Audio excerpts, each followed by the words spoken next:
और जनाब सरवरे कायनात अहमद मुजतबा मोहम्मद मुस्तफ़ा सल्लल्लाहु अलैहि वसल्लम इरशाद फरमाते हैं कि जो इसे पढ़े वो भी बेहतर, जो इसे पढ़ाए वो भी बेहतर।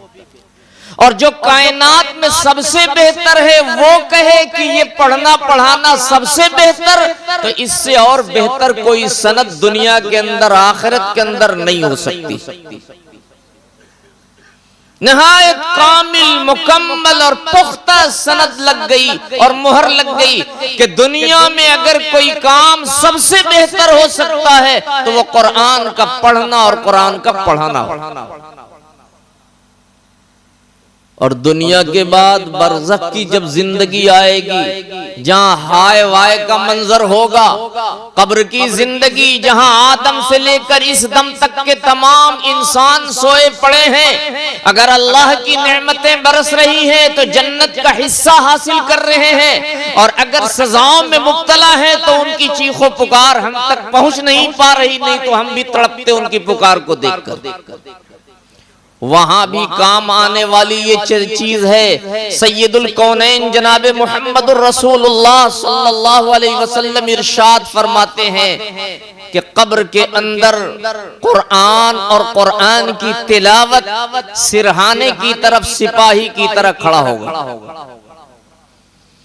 जैसे एक जोरदार सिपाही खड़ा हो और अपने मालिक और अपने जिम्मेदार की हिफाजत करे, कब्र की मंजिल के अंदर जहां कोई मुनीसो मददगार नहीं है, सर की तरफ खड़ा होकर के और मुहाफिज बना रहेगा। सरजमीन लावा और लावा के अतराफ से आए हुए लोगों, क्या आपको इस बात पर यकीन है? अगर यकीन है तो हम सबको अपने तमाम बच्चों और बच्चियों को कुरान की निस्बत से जोड़ना और जमा करना जरूरी है। इसलिए कि इस दुनिया की परेशानी के अंदर बाप भाई माँ अजीजों अकारिब काम आ सकते हैं, लेकिन मनो मिट्टी के नीचे दबा दिए जाने के बाद जो कसम पुरसी का आलम होगा, वहां सैयदुल कौनैन सल्लल्लाहु अलैहि वसल्लम के बतलाने के मुताबिक काम आने वाली चीज सिरहाने की तरफ अगर कोई है तो कुरान और कुरान की तिलावत है। आओ इस बज़्म के शुरका ये फैसला कर लें कि कुरान को अपनी जिंदगी का अजीम और बेहतरीन हिस्सा बनाएंगे और रोजाना इसकी तिलावत का एहतमाम और एहतराम करेंगे। कुरान अल्लाह की वो मोहतम बिशान किताब है, इससे मोहब्बत और इससे लगाव अगर हो जाएगा तो इस्लाम की नैया पार लग जाएगी। मुसलमान होने की हालत में दुनिया से इंशाअल्लाह जाएगा, डूबने नहीं पाएगा। पीर जुल्फकार नक्शबंदी दामद बरकातुहुम ने एक वाकया लिखा है, इख्तिसार के साथ बतलाता हूं। एक इंजीनियर है जो अपनी इंजीनियरिंग का कोर्स अभी कर रहा है इसी जिंदगी के अंदर। उसका ताल्लुक एक दुनियादार यहूदी या नसरानी लड़की से होता है और उस ताल्लुक की बुनियाद पर नतीजा ये होता है कि उसे इस्लाम को बादिल नाखास तक किनारे करना पड़ता है। वो लड़की कहती है कि अगर तुम मुसलमान रहोगे तो तुमसे शादी नहीं होगी, अगर तुम अपने घर रहोगे तो तुमसे शादी नहीं होगी, अगर तुम अपने माहौल में रहोगे तो तुमसे शादी नहीं होगी। और ये दीवाना इंजीनियर अपना दिल खो चुका था, दे चुका था। उसकी बातों में आकर फैसला कर लिया, चलो सब कुछ छोड़ते हैं तो इसे शादी करते हैं। लेकिन कुरान अपने पास रखे हुए था और जब अपना घर मुंतकिल किया तो कुरान का नुस्खा अपनी अलमारी के अंदर ले जाकर रख दिया।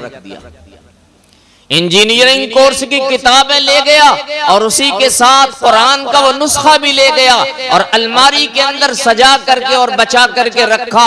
जब रोजाना ड्यूटी करके आता तो पहली निगाह कुरान की तरफ अलमारी में डालता कि कुरान की क्या पोजीशन है, कैसी हालत में है। फिर उसके बाद घर के माहौल में रहता।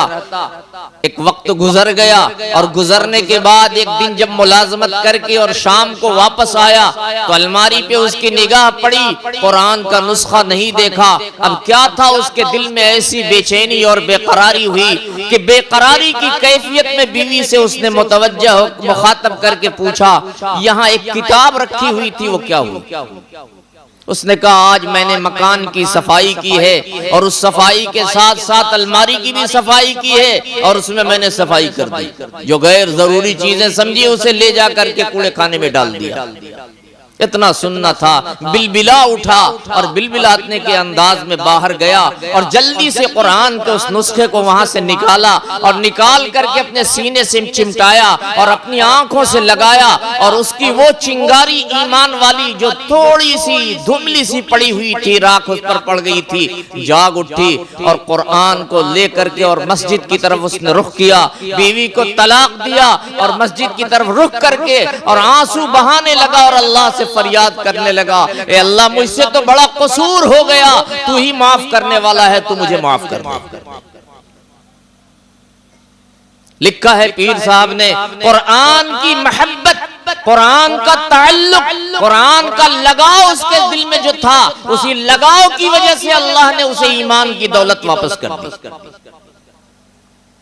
आओ ए मेरे भाइयों, हम भी फैसला करें, कुरान से मोहब्बत रखेंगे, कुरान से लगाव रखेंगे।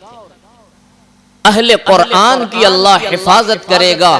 बड़े बड़े उलमाए किराम ने लिखा है कि कुरान की हिफाजत करेगा तो कुरान वालों की भी हिफाजत करेगा। और कुरान वाले कौन हैं? जो कुरान से अपना ताल्लुक रखें, उसको पढ़ें, उसको छुएं, उसको चूमें, उसको चाटें, उसको दिल से लगाएं और उसकी बातों पर अपनी जिंदगी को लाएं। यही कुरान वाले। ये इन बच्चों की भी जिम्मेदारी है और इन बच्चों के जिम्मेदारों की भी जिम्मेदारी है कि अपने बच्चों की अच्छी तरबियत करें। सैयदना उमर फारूक रज़ी अल्लाह तआला अन्हु की खिलाफत का जमाना है। अमीरुल मोमिनीन सैयदना उमर फारूक रज़ी अल्लाह तआला अन्हु के दरबार में एक शख्स हाजिर हुआ।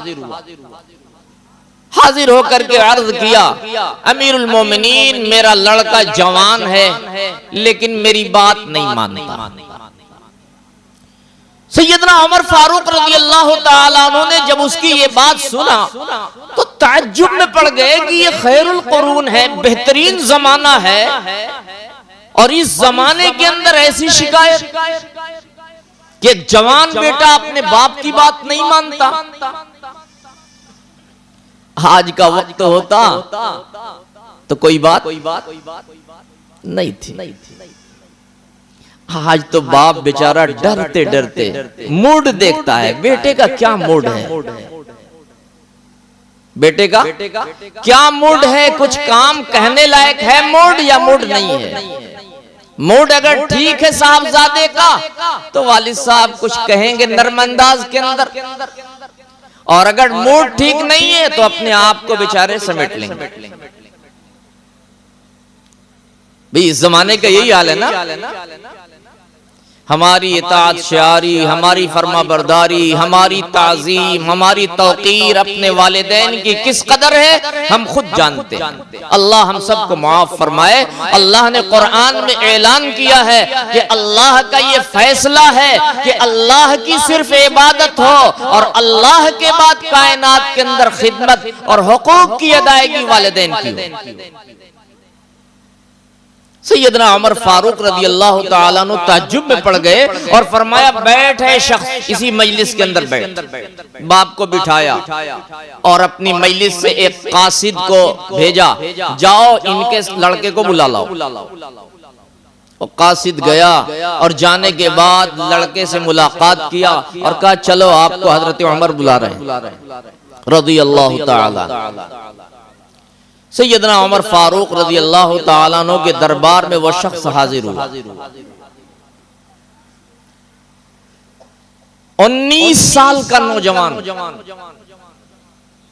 लंबा गोरा चिट्टा शक्ल शबाहत के एतबार से। हजरत उमर रज़ी अल्लाह तआला अन्हु ने देखा, उसने सलाम किया आकर के, हजरत ने सलाम का जवाब दिया।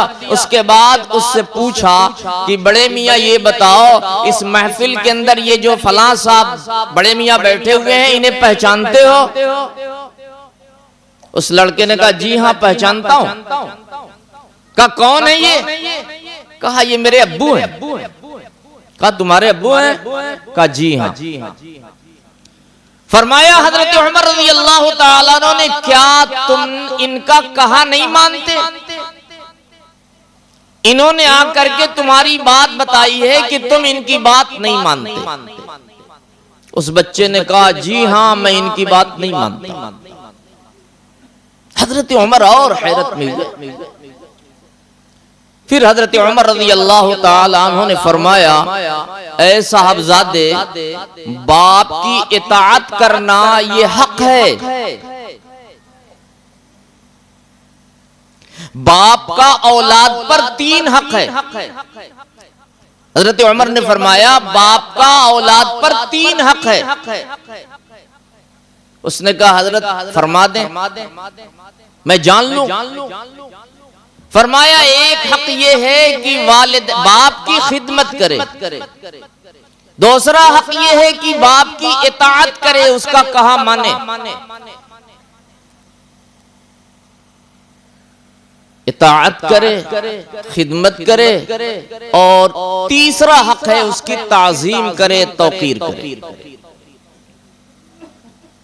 वो लड़का, जैसे हजरत उमर ताज्जुब कर रहे थे, वो लड़का सोचने लगा, सर पे हाथ मारने लगा, क्या बात है?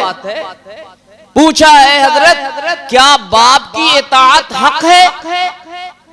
कहा हां, बाप की इताअत हक है। फिर उस लड़के ने कहा, हजरत मैं भी आपसे कुछ जानना चाहता हूं, क्या बाप पर भी औलाद के कुछ हक हैं? सैयदना उमर फारूक रज़ी अल्लाह ताला अन्हु ने फरमाया, हां, बाप पर औलाद के 3 हक हैं। पूछा क्या? फरमाया, पहला हक ये है कि जब शादी करना चाहे तो अच्छे और दीनदार घराने के अंदर शादी करे, ताकि जो उससे औलाद पैदा हो वो नेक और सालिह हो। और दूसरा हक ये है कि जब औलाद पैदा हो तो उसका अच्छा नाम रखे, इसलिए कि नाम का भी असर पड़ता है। और तीसरा हक ये है कि जब अच्छा नाम रख ले तो उस बच्चे और बच्ची की अच्छी तरबियत करे, अच्छी तालीम दे, अच्छी तरबियत करे। और लड़का खड़ा ही खड़ा कहने लगा, हजरत मैं अर्ज करूं? हजरत उमर ने फरमाया, बिल्कुल। कहा, हजरत मेरे बाप को जब शादी करनी हुई तो मुझे ये महसूस हो रहा कि ऐसे ही जैसे तैसे जाकर के इसने शादी कर ली, और इसने किसी शरीफ और दीनदार औरत से अपनी शादी नहीं की। और दूसरी बात जो आपने फरमाई कि अच्छा नाम रखे, तो इसने मेरा नाम क्या रखा? जोल रखा, जोल, गुबरैला जिसको बोलते हैं। मेरे बाप ने मेरा नाम गुबरैला रख दिया।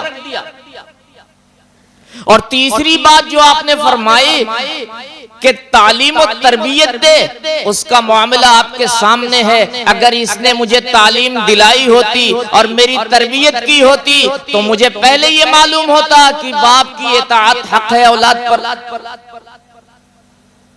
फिर क्या था, सैयदना उमर फारूक रज़ी अल्लाह ताला अन्हु बेहद गुस्सा हुए और उस शख्स को अपनी मजलिस से उठा करके और बाहर कर दिया।